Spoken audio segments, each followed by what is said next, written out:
Writing things down is mystical and magical, but there's science behind it. Here's why. When you think a thought, it's in your field. Science knows this. It's there as a wave of energy. Okay. An electron is a wave, but when it's observed, it becomes a particle. Mm-hmm. So you think a thought, I want to make $100,000. I want to make $1 million a year. I want to make $5 million. I want to have $10 million in the bank. I want a Lamborghini. So you think a thought. It's a wave of energy.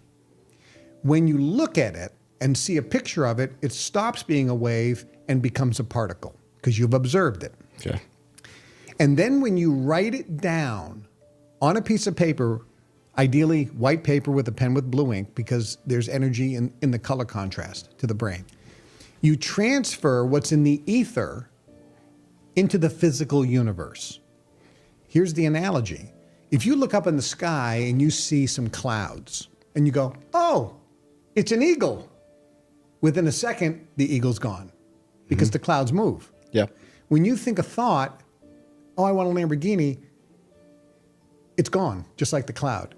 Unless you capture it and write it down on a piece of paper, you don't transfer what's in the ether into the physical universe. When you transfer it to the physical universe, it becomes now physical.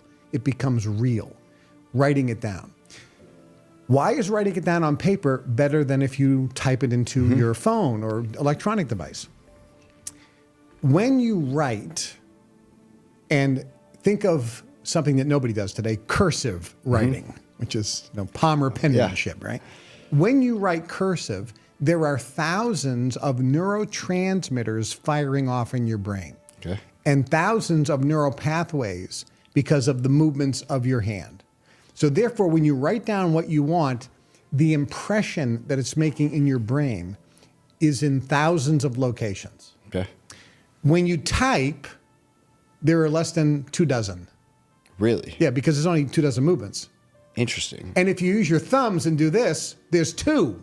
It's even less. Exactly.